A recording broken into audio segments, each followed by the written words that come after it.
Todavía recuerdo la mirada de Carlos cuando encontró esos mensajes. En un segundo, vi cómo el amor en sus ojos se convertía en dolor, luego en odio. Por un momento de debilidad, lo perdí todo. Mi esposo, el respeto de mis hijos, y lo peor, me perdí a mí misma. Historias como esta suceden todos los días. Suscríbete para no perderte lo que aprendí de mi peor error. Nunca pensé que sería yo quien destruiría a mi familia. Siempre juzgué a las mujeres infieles. ¿Cómo pueden hacerle eso a su familia?, me preguntaba. Pero la vida tiene formas crueles de enseñarte humildad. Me llamo Mariana, tengo 42 años y vivo en Monterrey. Hace 2 años tenía lo que muchos considerarían una vida perfecta, un matrimonio de 15 años con Carlos, un hombre trabajador y cariñoso, 2 hijos maravillosos, Daniela de 14 y Miguel de 12, una casa bonita en una buena colonia y un negocio pequeño pero exitoso de repostería que había comenzado desde casa. Carlos y yo nos conocimos en la universidad. Él estudiaba contabilidad y yo diseño gráfico. Nuestra historia no fue un flechazo inmediato, sino una amistad que floreció lentamente hasta convertirse en algo más profundo. Nos casamos jóvenes, apenas terminando nuestras carreras, llenos de sueños y planes. Los primeros años fueron difíciles económicamente, pero estábamos enamorados y eso parecía suficiente. Con el tiempo, Carlos ascendió en la empresa donde trabajaba y yo empecé mi negocio de repostería que comenzó a ganar clientes fieles. Compramos nuestra casa, tuvimos a nuestros hijos, y construimos lo que creía que era una base sólida. Pero como en muchas historias de este tipo, la rutina se fue instalando silenciosamente. Carlos trabajaba largas horas, a veces viajaba por negocios. Yo me ocupaba de los niños, de la casa, de mi negocio. Las conversaciones se volvieron prácticas, los gastos, las actividades de los niños, los pendientes de la casa. Los besos apasionados se convirtieron en picos rápidos al salir por la puerta. Las noches de intimidad se espaciaron. No era infelicidad, era conformismo. Roberto entró en nuestras vidas hace 5 años. Era el nuevo socio de Carlos en la empresa. Un hombre divorciado, carismático, con esa confianza que algunas mujeres encuentran irresistible. Se convirtió en visitante frecuente de nuestra casa, casi parte de la familia. Los niños lo llamaban tío Roberto. Carlos lo consideraba su mejor amigo. Nunca hubo un momento definido donde pensé voy a engañar a mi esposo. Fue un descenso gradual. Primero, las miradas sostenidas un segundo más de lo necesario. Luego, los mensajes inocentes preguntando por recetas ya que él estaba aprendiendo a cocinar tras su divorcio. Después, las conversaciones profundas cuando se quedaba hasta tarde después de las cenas familiares, cuando Carlos ya se había ido a dormir cansado. Me gustaba cómo me escuchaba Roberto. Me hacía sentir interesante, deseada nuevamente. Con él podía hablar de arte, de música, de sueños aplazados. Cosas que con Carlos ya no discutía porque asumía que no le interesaban. La primera vez que nos besamos fue después de una cena en nuestra casa. Carlos se había ido a acostar temprano porque tenía una presentación importante al día siguiente. Roberto me ayudaba a recoger la cocina. Ni siquiera recuerdo quién dio el primer paso. Solo sé que un momento estábamos hablando, y al siguiente estábamos besándonos contra la encimera de la cocina, en mi propia casa, a metros de donde dormía mi esposo. La culpa me invadió de inmediato, pero no lo suficiente para detenerme. Así comenzó una aventura que duró 4 meses. Nos veíamos en su departamento durante mis supuestas clases de repostería avanzada o cuando él inventaba reuniones de trabajo con Carlos y luego cancelaba a último minuto.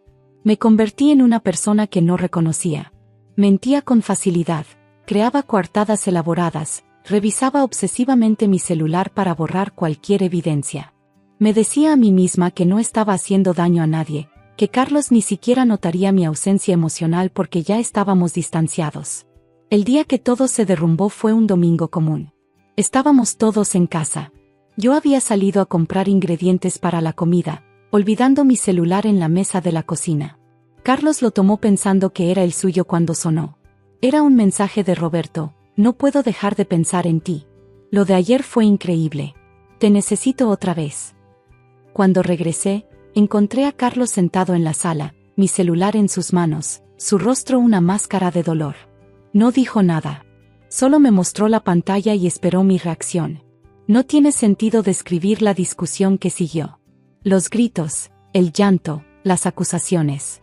Lo peor fue cuando los niños bajaron, alertados por el ruido, y Carlos, cegado por el dolor, les dijo todo.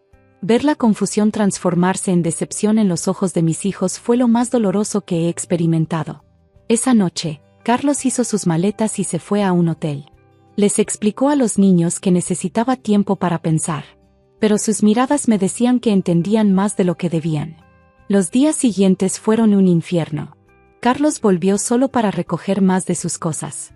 Se quedó temporalmente con su hermano mientras buscaba un departamento. Roberto, cobardemente, desapareció de nuestras vidas. Ni siquiera tuvo el valor de enfrentar las consecuencias de lo que habíamos hecho.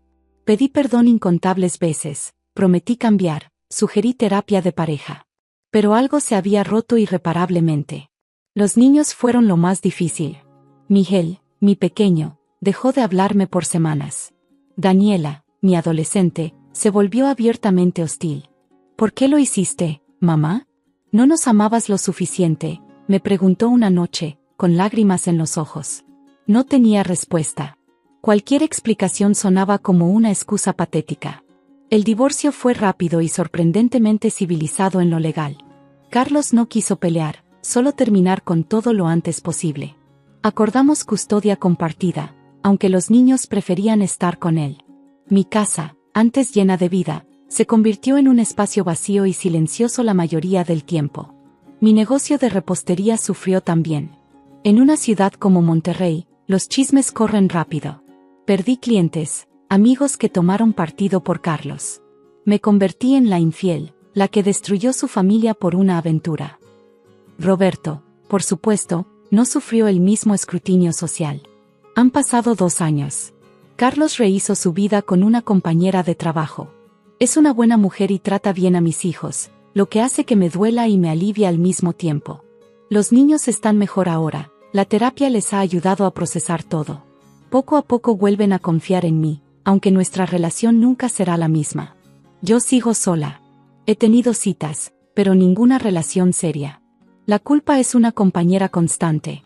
No solo por haber traicionado a Carlos, sino por haber puesto mis deseos egoístas por encima de la estabilidad de mis hijos. Si pudiera volver atrás, cambiaría todo. Habría hablado con Carlos sobre mi insatisfacción en vez de buscar atención en otra parte. Habría luchado por mi matrimonio antes de darlo por sentado. Habría valorado lo que tenía en lugar de arriesgarlo por la emoción de lo prohibido. Este es mi castigo, vivir con las consecuencias de mis acciones, ver a mis hijos crecer divididos entre 2 hogares, saber que causé un dolor innecesario a un hombre bueno que no lo merecía. Si hay algo que he aprendido es que no hay aventura que valga la destrucción de una familia. Que la honestidad, por dolorosa que sea, es siempre mejor que la traición. Y que el momento de placer egoísta nunca justifica el dolor permanente que causa. Ahora trato de reconstruir mi vida día a día. Mi negocio se recupera lentamente. Mi relación con mis hijos mejora poco a poco. Pero las cicatrices quedan, en todos nosotros. Esta es mi historia, mi confesión, mi advertencia. El arrepentimiento llega siempre, pero llega tarde. Y vivir con ello es el verdadero castigo. Si estás en una situación similar a la que yo estuve, piénsalo 2 veces antes de dar ese paso. El precio es demasiado alto. ¿Tú qué habrías hecho en mi lugar? ¿Crees que merezco el perdón de mi familia? Te leo en los comentarios. Los números no mentían. Estaba mirando la hoja de cálculo, mis manos temblando mientras la verdad se asentaba. $23 millones, drenados sistemáticamente de la empresa de nuestra familia durante 8 años. Y todas las señales apuntaban a una persona, mi hermana, Victoria. Mi nombre es Daniel Harrison, y a los 35 años descubrí que la hermana a la que siempre admiré había estado destruyendo poco a poco el legado de nuestro abuelo. Harrison Manufacturing no era solo una empresa, era nuestro patrimonio. El abuelo la construyó desde cero, convirtiendo un pequeño taller de máquinas en una de las mayores empresas manufactureras del Medio Oeste. Cuando falleció hace 5 años, dejó la empresa a sus 3 nietos, a mí, a Victoria y a nuestro hermano menor Thomas. Victoria asumió el cargo de CEO, ya que era la mayor, la más inteligente, la que tenía un MBA de Wharton. Yo me encargaba de las operaciones, manteniendo las fábricas en marcha. Thomas, recién salido de la universidad, Se convirtió en nuestro jefe de ventas. Todo debería haber sido perfecto. Pero algo no estaba bien. A pesar de los pedidos constantes y las líneas de producción llenas, nuestras ganancias seguían disminuyendo. Victoria culpaba a la economía, al aumento de los costos, a la competencia agresiva. Sus explicaciones siempre sonaban razonables, respaldadas por complejos informes financieros que me mareaban. Por eso yo manejo el dinero, Danny, me decía con esa sonrisa condescendiente. Tú solo concéntrate en mantener las máquinas funcionando. Lo hice, durante años. Confié en su juicio, acepté su experiencia. Incluso cuando tuvimos que empezar a despedir empleados, incluso cuando tuvimos que tomar préstamos para cubrir la nómina, creí en sus aseguramientos de que las cosas mejorarían. Luego vino la llamada de atención. Mike Stevens, nuestro capataz de la fábrica durante 20 años, vino a mi oficina luciendo preocupado. Señor Harrison, me dijo, cerrando la puerta detrás de él. Algo no cuadra. Los materiales que estamos pidiendo, los números de producción, no coinciden con lo que se está informando a la corporación. Me entregó un montón de papeles, registros de producción, informes de inventario, manifiestos de envío. Pasé toda la noche comparándolos con los números oficiales que Victoria había estado reportando. Las discrepancias eran asombrosas. Fue entonces cuando comencé a investigar más a fondo, quedándome tarde en la oficina, revisando años de registros financieros. Contraté a un contador forense bajo el pretexto de optimizar operaciones. Lo que ella descubrió me enfermó.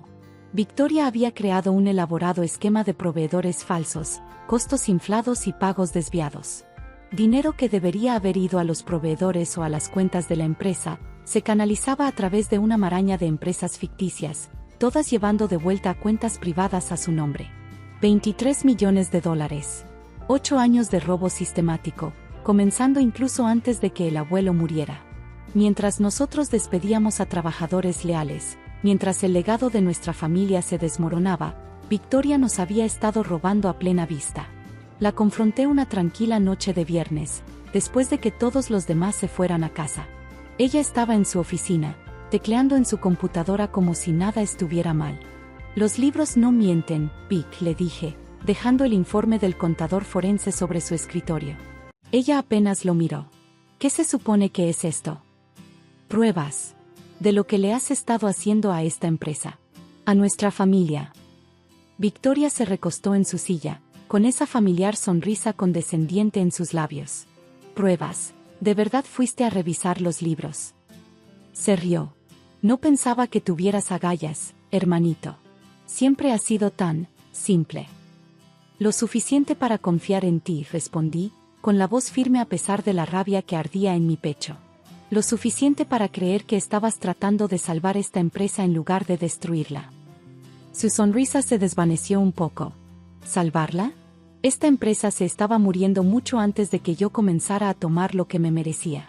Los métodos del abuelo estaban desactualizados, su visión era demasiado pequeña.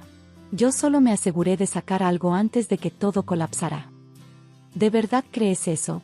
¿Que mereces robarle a tu propia familia? Victoria se levantó, su compostura se rompió. Me merezco todo. Yo soy la que tiene la educación, el sentido de los negocios. ¿Y tú y Thomas? Solo se están colgando de mi éxito, demasiado tontos para ver lo que realmente está pasando. Quizás sí lo fuimos, admití. Pero ya no más. Me di la vuelta para irme, pero su voz me detuvo. ¿Qué vas a hacer, Danny? ¿Decírselo a Thomas? ¿Ir a la policía? No tienes más que papeles y especulaciones. He cubierto demasiado bien mis huellas. La miré, viendo no a mi hermana, sino a una extraña con su cara. Ya veremos sobre eso. Lo que Victoria no sabía era que ya había puesto todo en marcha. El informe del contador forense era solo el comienzo. Tenía correos electrónicos, registros bancarios, testimonios de empleados que habían notado irregularidades. Más importante aún, tenía pruebas de que ella estaba planeando echarle la culpa a Thomas y a mí si alguna vez alguien comenzaba a hacer preguntas. Esa noche, mientras estaba en mi oficina en casa revisando las pruebas una vez más, pensé en el abuelo. En la empresa que él había construido con sus propias manos, el legado que nos había confiado para proteger. Victoria no solo había robado dinero, Había traicionado todo lo que nuestra familia representaba. El siguiente paso cambiaría todo, pero no podía dudar. Ya no más. Cogí mi teléfono y marqué el número que había estado guardando durante días. ¿Agente Phillips? Soy Daniel Harrison. Estoy listo para hacer mi declaración ahora. Las primeras 48 horas después de contactar al FBI fueron una danza delicada. Tenía que mantener la normalidad en el trabajo mientras la agente Phillips y su equipo construían su caso. Victoria, siempre confiada en su superioridad, no sospechaba nada. Los números del trimestre se ven complicados, anunció durante nuestra reunión de gerencia, mirándome con una sonrisa arrogante. Puede que tengamos que considerar más despidos. Mantuve mi expresión neutral, sabiendo que al otro lado de la ciudad, los agentes federales estaban revisando registros bancarios y siguiendo el rastro de su dinero. Las pruebas eran contundentes: facturas falsas, empresas ficticias, firmas falsificadas. Victoria había sido meticulosa en su robo, pero su arrogancia la hizo torpe. Thomas era la carta salvaje. Nuestro hermano menor idolatraba a Victoria, creía todo lo que decía. Necesitaba abrirle los ojos antes de que ella pudiera voltearlo contra mí. Mira esto, le dije una noche, mostrándole las discrepancias en nuestros libros. Míralo bien, Thomas. Esto es lo que ha estado pasando en nuestra empresa. Negó con la cabeza, incrédulo al principio. Debe haber algún error. Vic, no. Sí lo ha hecho. Durante años. Mientras nosotros despedíamos gente, recortábamos beneficios, viendo cómo se desmoronaba el legado del abuelo, ella nos estuvo robando millones. La verdad le golpeó con fuerza. Thomas siempre había sido el optimista, rápido para confiar, lento para sospechar traiciones. Ver esa confianza romperse fue doloroso. ¿Qué hacemos?, preguntó finalmente, con la voz pequeña. Dejamos que la justicia siga su curso. La detención ocurrió una mañana de martes. Victoria estaba en medio de una junta directiva cuando los agentes del FBI entraron. Observé desde la puerta mientras su mundo cuidadosamente construido se desmoronaba. Victoria Harrison, anunció la agente Phillips, estás arrestada por malversación de fondos, fraude electrónico y evasión fiscal. El rostro de Victoria se puso blanco, luego rojo de furia. Sus ojos se clavaron en los míos. ¿Tú?, gruñó. ¿Tú me hiciste esto? No, Vic. Te lo hiciste tú misma. Mientras la llevaban en esposas, empezó a reírse, un sonido áspero y amargo que resonó por los pasillos. ¿Crees que has ganado? ¿Crees que puedes dirigir esta empresa sin mí? Vas a destruirlo todo más rápido de lo que yo podría. Sus palabras dolían, pero me mantuve firme. El daño que había causado era extenso, pero no irreversible. Reconstruiríamos, de la manera correcta esta vez. Las consecuencias fueron un caos. La noticia del arresto de Victoria se extendió rápidamente por la industria. Los clientes llamaban, preocupados por sus contratos. Los bancos querían reuniones de emergencia sobre nuestros préstamos. Los empleados susurraban en los rincones, preguntándose si sus trabajos estarían a salvo. Thomas y yo trabajamos día y noche para estabilizar las cosas. Trajimos auditores para revisar cada cuenta, cada transacción. El alcance completo del robo de Victoria se hizo evidente. No solo los 23 millones de pesos que había robado, sino millones más en registros falsificados y deudas ocultas. Casi nos mata, dijo Thomas una noche mientras repasábamos los libros. ¿Cómo no lo vimos? Porque confiamos en ella, respondí. Porque era nuestra hermana. La investigación descubrió más que solo crímenes financieros. Victoria había estado planeando vender las patentes de la empresa a competidores, despojar los activos restantes y dejarnos con nada más que deudas. Incluso había falsificado documentos para declararse única propietaria, lista para echarnos a Thomas y a mí completamente. Las pruebas contra ella eran abrumadoras. Aún así, Victoria se negó a declararse culpable. Contrató abogados caros, reclamó gastos empresariales, trató de pintarse a sí misma como víctima de las circunstancias. Luego apareció el pendrive. Uno de nuestros técnicos de IT lo encontró escondido en el fondo falso de uno de los cajones de Victoria. Contenía correos electrónicos, grabaciones, sus notas personales, un registro detallado de sus crímenes, guardado como seguro contra cualquiera que intentara exponerla. Tu hermana fue meticulosa, dijo la agente Phillips, revisando el contenido. Documentó todo, probablemente pensando que eso la protegería. En cambio, construyó el caso perfecto contra ella misma. La fachada de Victoria finalmente se quebró cuando se le presentaron sus propios registros. Sus abogados negociaron un acuerdo de culpabilidad, 15 años en prisión federal, restitución de los fondos robados, pérdida de todas las acciones de la empresa. El día de su sentencia, hablé ante el tribunal sobre el impacto de sus crímenes. No solo el daño financiero, sino la traición de la confianza familiar, los trabajadores que perdieron sus empleos, el legado que casi destruyó. Victoria no me miró ni una vez. El proceso de reconstrucción fue más difícil de lo que imaginaba. Con Victoria fuera, asumí el cargo de CEO, mientras Thomas se encargaba de las operaciones. Tuvimos que tomar decisiones difíciles, vender activos, reestructurar deudas, reconstruir la confianza con proveedores y clientes. Cada día traía nuevos desafíos. El robo de Victoria había dejado heridas profundas en las finanzas de la empresa.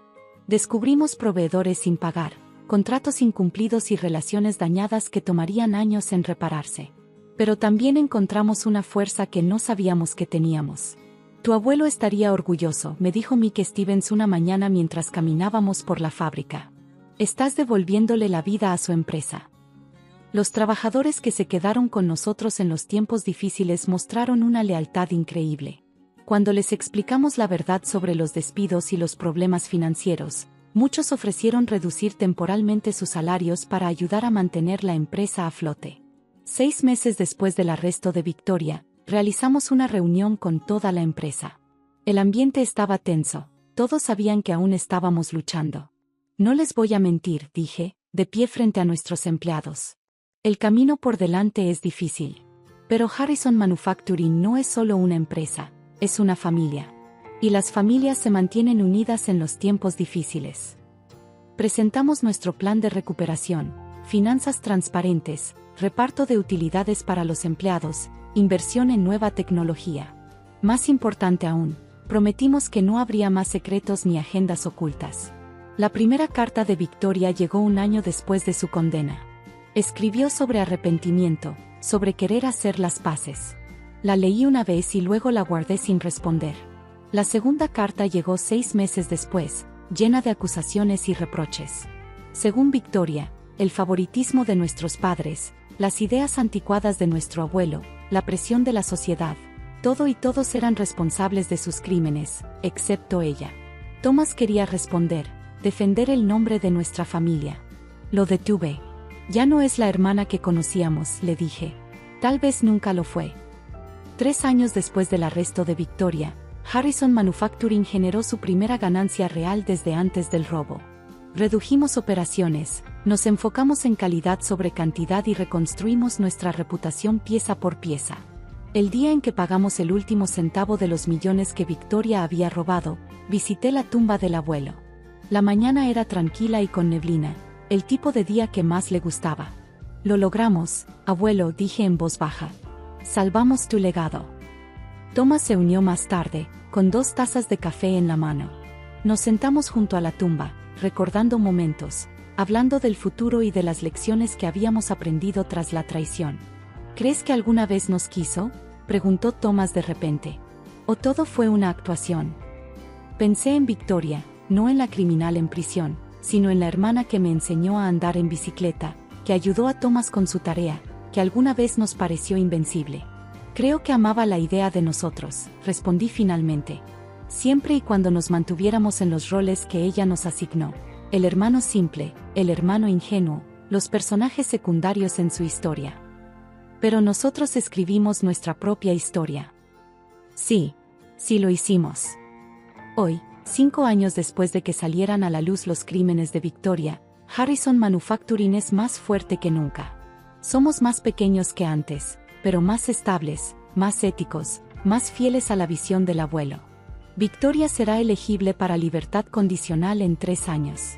A veces me pregunto qué hará cuando salga, si intentará contactarnos, explicar, justificarse. Pero esos pensamientos ya no me quitan el sueño. La semana pasada, contratamos a la hija de Mick Stevens como nuestra nueva directora financiera. Cuando le entregué las llaves de su oficina, me miró con seriedad. No los voy a defraudar, señor Harrison. Lo sé, respondí. Y por favor, dime, Daniel. Aquí somos familia. Porque eso es lo que somos ahora, no solo una empresa, sino una verdadera familia. Una construida sobre la confianza, la transparencia y la comprensión de que hay cosas que valen más que el dinero. Victoria nunca entendió eso. Para ella, el legado del abuelo era algo para explotar, para drenar hasta dejarlo vacío. Nunca comprendió que la verdadera riqueza no se trata solo de números en una cuenta bancaria, sino de las vidas que tocas, la confianza que construyes y el legado que dejas atrás. A veces, cuando camino por la fábrica, veo destellos del abuelo en las viejas máquinas que tanto amaba, en las fotos en las paredes, en el espíritu del lugar que él construyó. Puede que ya no seamos el mayor fabricante, pero somos honestos, somos fuertes y estamos unidos. Y eso vale más que todos los millones que Victoria robó.